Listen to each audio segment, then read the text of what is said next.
Actuellement, sur le marché des processeurs grand public, on ne connaît que deux marques, AMD et Intel. Mais vous l'avez vu dans la vignette, on aurait bientôt des processeurs Nvidia. Mais attention, il y a une quatrième marque qui arrive sur le secteur des processeurs grand public et à mon avis, celle-ci va faire très mal. Salut tout le monde et bienvenue dans le Tech Actu. Pour les processeurs de carte graphique Polaris RX 500, pour les processeurs de carte graphique Vega 7, et pour les processeurs de Radeon 7, mais à mon avis, il n'y en a pas beaucoup, puisque cette carte a été abandonnée 5 mois après sa sortie officielle, eh bien, c'est terminé. AMD ne fera plus de suite logicielle, donc les mises à jour, c'est fini. Mais attention, c'est fini que pour la partie Linux. Mais généralement, quand ça arrive sur la partie Linux, on va dire quelques mois plus tard, ça arrive sur la partie Windows. Donc, les cartes ne seront plus optimisées pour les nouveaux jeux qui vont sortir. Et c'est vraiment dommage parce qu'il y a quand même encore 1% de joueurs sur Steam qui jouent avec des RX 580. Alors, bien sûr, cette carte, elle a 7 ans. Elle n'a que 8 Go de VRAM. Et bien sûr, elle consomme un bras au niveau énergie. Mais voilà, il y a encore des gens qui jouent avec ça. Donc, les gens qui n'ont pas les moyens de s'acheter les dernières sorties de chez AMD ou dernières sorties de chez Nvidia, malheureusement, ça va être difficile pour eux. Si vous aimez les cartes graphiques bien stylisées, vous allez être servi. Colorful a fait un partenariat avec le studio indépendant des séries animées Samsara. Donc, j'ai recherché un peu la série animée. Je vous laisse une vidéo en description, comme ça vous pourrez checker si vous voulez. Mais là, la carte graphique est juste sublime et je pense que je dirais même que cette carte graphique, c'est la plus belle que j'ai vue cette année. Regardez cette carte graphique. Elle est noire, grise, or et métal. C'est juste magnifique. Regardez la backplate. Franchement, ça sort un peu de l'ordinaire, quoi. Même la boîte est très jolie. Alors ici, c'est des stickers qu'on peut coller juste à l'arrière de la carte graphique ou alors sur le devant. Mais voilà quoi, c'est juste magnifique. À quand des cartes graphiques comme ça en France? Alors je vous le dis de suite, c'est pas pour le marché français. Encore une fois, c'est pour le marché asiatique. Et nous, en France, on n'a que les yeux pour pleurer. Cockpit7kimi a refait un nouveau tweet concernant le sujet des RTX 4000 Super. Et pour le coup, on a un petit peu plus de renseignements. On ne connaît pas tout, mais on s'en approche. Donc, la 4080 qui devait s'appeler soit TI ou Super, ça y est, c'est pas officiel, mais normalement, on l'appellera bien une RTX 4080 Super. Elle serait équipée d'un GPU AD103, mais on l'avait vu la semaine dernière, mais on n'avait pas la spécification complète. Donc, ça sera l'AD103 300 au complet. Elle sera dotée de 10 240 cœurs CUDA. Par contre, alors, Videocart estime que le bus mémoire sera vraiment réduit, puisque pour atteindre les spécifications de 20 Go, sans réduire le bus mémoire à 160 bits, apparemment, ça serait quasiment impossible. Le problème, c'est qu'on n'a pas plus d'infos de la part de Cockpit7kimi qui nous a rien dit là-dessus. On a aussi des spécifications concernant les 4070, mais on a un problème et un petit litige sur le nom de la 4070 Ti Super. Car aujourd'hui, comme je vous l'ai expliqué la semaine dernière, ça serait une première mondiale de l'appeler comme ça. Et pour le coup, en fait, Nvidia n'est pas sûr de l'appeler comme ça. Alors, comment il pourrait l'appeler? Franchement, je ne sais pas, puisqu'on a déjà une 4070 Super prévue à la base. Donc là, pour le coup, c'est un peu bizarre. Par contre, le modèle devrait comporter 8448 coups de cœur et on serait bien sur un AD103 175, donc un AD102 175 castré. On descend en gamme avec la 4070 Super, elle va posséder 7168 coups de cœur et on serait sur l'AD104 350, soit encore une fois l'AD103 175, mais vraiment très castré. Au niveau du tableau, comme on peut voir, il est vraiment incomplet. Je pense qu'on en saura plus d'ici quelques semaines.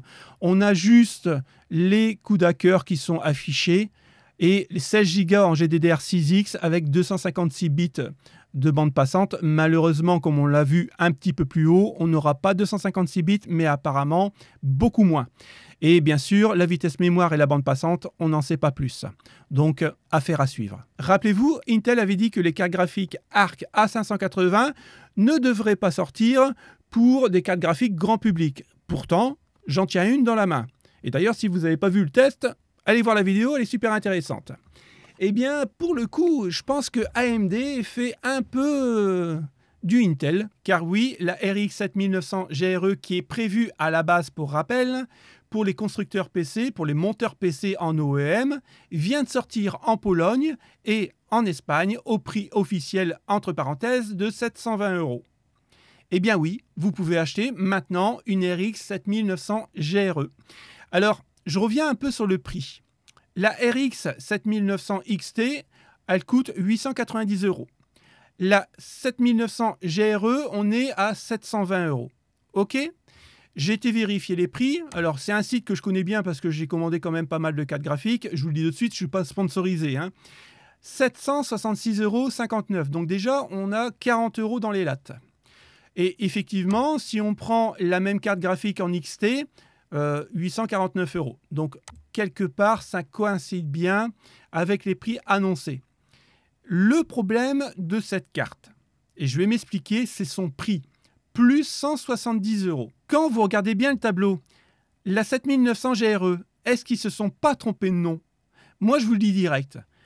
La 7900 GRE, je l'aurais appelée plutôt 7800 XTX. Pourquoi? Parce qu'en fait, il n'y a pas énormément de différence entre la 7800 XT et la 7900 GRE. Bien sûr, on a le Navi 31 XL qui change, puisqu'on a un Navi 32 XT sur la 7800 XT. Mais regardez bien, au niveau de la consommation, la 7800 XT consomme 3 watts de plus par rapport à la GRE. Au niveau de la bande passante, la XT fait mieux que la GRE. Au niveau de la vitesse mémoire, la XT fait mieux que la vitesse mémoire que la GRE. Au niveau du bus, c'est exactement le même. Au niveau de la mémoire, c'est exactement le même. Au niveau de l'horloge, la XT fait mieux que la GRE. Il n'y a qu'au niveau des processeurs de flux que ça change et au niveau du GPU. C'est tout. Les unités de calcul, il y en a 20 de moins pour la XT. Donc pour moi, en gros, à part le GPU qui change, c'est juste une 7800 XT overclockée. Dites-moi ce que vous en pensez en commentaire. On enchaîne avec les processeurs, mais là, attention, c'est une grosse news. Le patron d'Intel, Paul Gelsinger, nous affirme qu'aujourd'hui, la génération 15000 de chez Intel fonctionne convenablement et parfaitement sous Windows 11 dans les laboratoires d'Intel. Ça, c'est une bonne nouvelle. Le coup dur dans tout ça, c'est surtout pour moi parce que j'attends vraiment avec impatience la 15e génération de chez Intel, c'est qu'elle ne sortira pas avant le deuxième trimestre 2024. Et pour le coup, c'est pas génial, quoi. Par contre, attention, ils ont déjà prévu un refresh de la 15e génération pour 2025.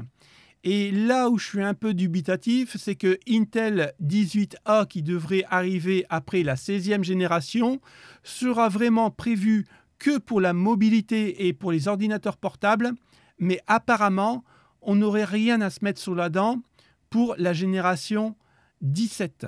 Du côté des rouges, on a aussi des news concernant les Ryzen 8000 de chez AMD. Alors AMD ne sait pas vraiment se positionner sur sa date de sortie. On sait que c'est en 2024, mais ils ne savent pas si ça sera en été ou alors à l'automne. Mais il faut savoir une chose, c'est qu'au niveau de l'architecture même du processeur, c'est quasiment identique à la version 7000. À part quelques petits trucs qui changent, mais globalement, c'est une version 7000 au niveau architecture. Et il faut savoir que le Ryzen 8950X a déjà fuité au niveau des benches et AMD est fier de vous dire qu'il dépasse de quelques points en jeu vidéo et surtout en monocœur, le 14900K. Et oui, tu peux te poser la question, il n'y a pas un problème là. Parce que je vous rappelle que le 14900K, c'est juste un refresh. En gros, un 13900K overclocké, ça s'arrête là.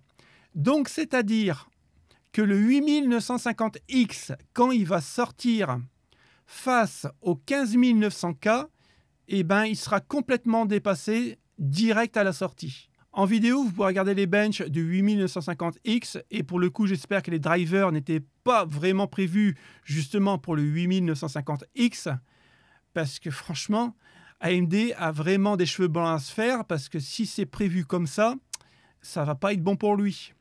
Et pour le coup, ils nous disent même que pour vraiment rivaliser avec Intel, ils attendent la sortie des 8000X 3D. Ça fait beaucoup de versions quand même. Bientôt des CPU Nvidia. Le patron d'Nvidia n'exclut pas cette possibilité. Aurait-on des processeurs estampillés Nvidia pour grand public? Imaginez un processeur Nvidia dans votre bécane avec un APU graphique comme une RTX 4060 Ti. Ça serait pas mal, non? Et pour le coup, je trouve vraiment ça une très bonne nouvelle. Pourquoi? Parce que ça va créer la zizanie entre Intel et AMD qui ont les monopoles du marché actuellement. Donc un troisième acteur veut dire une petite baisse de prix. En tout cas, c'est ce qui est marqué sur le papier. Alors, ce qui est vraiment intéressant, c'est que depuis son rachat d'ARM pour 40 milliards de dollars, je rappelle, c'est pas rien, eh bien, le patron d'NVIDIA nous dit qu'il va construire pas mal de processeurs, alors surtout pour les data centers et ainsi de suite, surtout aussi pour l'intelligence artificielle. Mais il nous dit aussi dans cette info que il ne sera pas le seul à construire les puces.